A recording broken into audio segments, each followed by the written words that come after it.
ಮೋದಿಯವರು ಬಂದಾದ್ಮೇಲೆ ಎಲ್ಲ ಕಡೆ ಕರಪ್ಷನ್ ನಿಂತಿದೆ ಅಂತ ಹೇಳ್ತಾರೆ. ಹಂಗಾದ್ರೆ ನೀವ್ ಹೇಳ್ತಾ ಇದ್ರೆ ಕರಪ್ಷನ್ ನಿಂತಿಲ್ಲ, ಹಂಗಾದ್ರೆ ಮೋದಿಯವರು ಬಂದಾದ್ಮೇಲೆ ಕರಪ್ಷನ್ ಯಾವತ್ತು ನಿಲ್ಸಕ್ಕಲ್ಲ.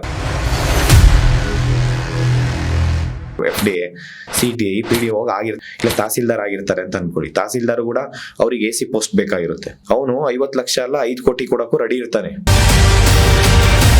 You think all IAS officer KS officer ಅಲ್ಲ ಪ್ಯೂರ್ಲಿ ಗೋಲ್ಡ್? 2 ಕೋಟಿ 3 ಕೋಟಿ 5 ಕೋಟಿ ಕೊಟ್ಟು ಇವ್ರು KPSC ಮೆಂಬರ್ ಆಗಿರೋಂಥ ಕಥೆಗಳು ಡೈರೆಕ್ಟ್ ಆಗಿ ನನ್ನ ಹತ್ರ ಇದೆ ಸರ್. ಆಕ್ಚುಲಿ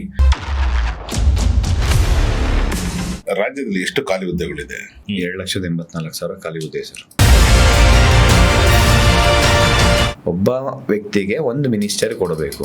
ಇವರು ಅನ್ನಭಾಗ್ಯ ಅಂತ ಕೊಡ್ತಾರೆ ಸರ್. ಅದು ಫುಲ್ ಕರಪ್ಷನ್. ಒಂದು ಗೋಡನ್ ಇನ್ಚಾರ್ಜ್ ತಗೊಂಡ ಅಂದ್ರೆ ಕೋಟಿ ಕೋಟಿ ಕರಪ್ಷನ್. ಅದು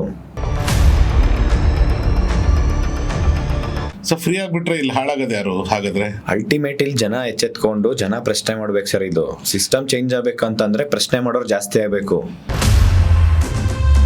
ಈ 224 ಜನದಲ್ಲಿ ಎಷ್ಟು ಆನೆಸ್ಟ್ ಆಗಿ ನಿಜವಾಗ್ಲೂ ವರ್ಕ್ ಮಾಡೋ MLAಗಳು ಇದ್ದಾರೆ? % ಇಲ್ಲ ಸರ್. MLA ಆಗಿದ್ದು ಕೂಡಲೇ 3 ಕೋಟಿ 5 ಕೋಟಿ ಕಾರ್ ತಗೊಂಡು ಓಡೋಣ ಅಂತ ಪರಿಸ್ಥಿತಿಯಲ್ಲಿ ಅವ್ರು ಬರ್ತಾರಂತಂದಾಗ ಅವ್ರ ಪ್ರಾಮಾಣಿಕ ವ್ಯಕ್ತಿ ಅಂತ ಹೆಂಗ್ ಹೇಳ್ತೀರಾ ಸರ್? PSI ಹಗರಣದಲ್ಲಿ ವಿಜಯೇಂದ್ರ ಹೆಸರು ಕೇಳಿ ಬಂತು. ನೀವು ಹೋಗಿ ಇನ್ವೈಟ್ ಮಾಡ್ತೀರಾ? ವಿಜಯೇಂದ್ರ ಅವ್ರನ್ನ ಇನ್ವೈಟ್ ಮಾಡ್ತೀರಾ? ನಾವು ಹೋಗಿ ಅವ್ರನ್ನ ಕರೆದು ಹೋರಾಟಕ್ಕೆ ಬೆಂಬಲ ತಗೊಂಡ್ಲೇಬೇಕಾಗುತ್ತೆ. ಕೆಲವೊಂದು ಹೋರಾಟಕ್ಕೆ ಒಳ ಮೀಸಲಾತಿ ಹೋರಾಟ ಅದಕ್ಕೆ ಏನ್ ಹೇಳಿದ್ದಾರೆ? ಇವಾಗ ಏನೆಲ್ಲ ಆಶ್ವಾಸನೆ ಕೊಟ್ಟಿದ್ದಾರೆ? ನೀವು 9th ಶೆಡ್ಯೂಲ್ ಅಲ್ಲಿ ಇನ್ಕ್ಲೂಡ್ ಮಾಡ್ದಿರಾ ಮೀಸಲಾತಿ ಹೆಂಗ್ ಜಾಸ್ತಿ ಮಾಡಕ್ಕಾಗುತ್ತೆ? ಹರಿಯಾಣದಲ್ಲಿರ್ಬೋದು ಮೀಸಲಾತಿ ಇದೆ, ತೆಲಂಗಾಣದಲ್ಲಿರ್ಬೋದು. ತೆಲಂಗಾಣದಲ್ಲ 6 ತಿಂಗಳಲ್ಲಿ ಇಂಪ್ಲಿಮೆಂಟ್ ಮಾಡಿದ್ರು. ಮಧ್ಯಪ್ರದೇಶದಲ್ಲೂ ಸೇಮ್ ಸಮಸ್ಯೆ ಇದೆ.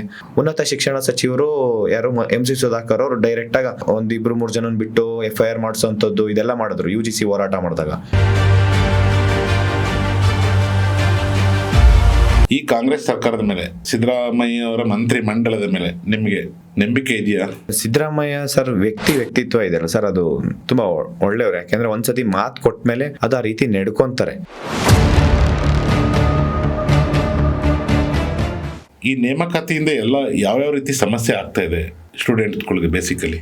ಆದ್ರೆ ಇಲ್ಲಿ ಗೌರ್ಮೆಂಟ್ ಇಂದ ನೋಟಿಫಿಕೇಶನ್ ಆಗ್ತಾ ಇಲ್ಲ. ಆ ಸಮಸ್ಯೆ ಏನಂದ್ರೆ ಈಗ ಸ್ಟೂಡೆಂಟ್ಸಿಗೆ ಊಟಕ್ಕೂ ಸಮಸ್ಯೆ ಆಗ್ತಾ ಇದೆ ಸರ್. ಫೈನಾನ್ಷಿಯಲ್ ಬರ್ಡನ್ ಅಂದ್ರೆ ಮನೇಲಿ ಒಂದು ತಿಂಗಳು 2 ತಿಂಗಳು 1 ವರ್ಷ ಮ್ಯಾಕ್ಸಿಮಮ್ ಕೇಳ್ಬೋದು ಸರ್. ಮನೆಯಲ್ಲಿ ಅಪ್ಪ ಅಮ್ಮಂಗೆ ಹೊರೆ ಆಗ್ತಾ ಇದೆ.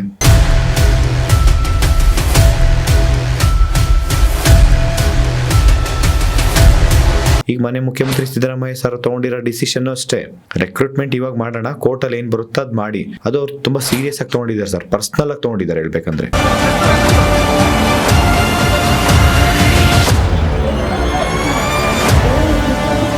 ಹೆಚ್ಚಿನ ವಿಡಿಯೋಗಳಿಗೆ ಪ್ರತಿಧ್ವನಿ ಯೂಟ್ಯೂಬ್ ಚಾನೆಲ್ ಸಬ್ಸ್ಕ್ರೈಬ್ ಮಾಡಿ, ಬೆಲ್ ಐಕಾನ್ ಕ್ಲಿಕ್ ಮಾಡಿ.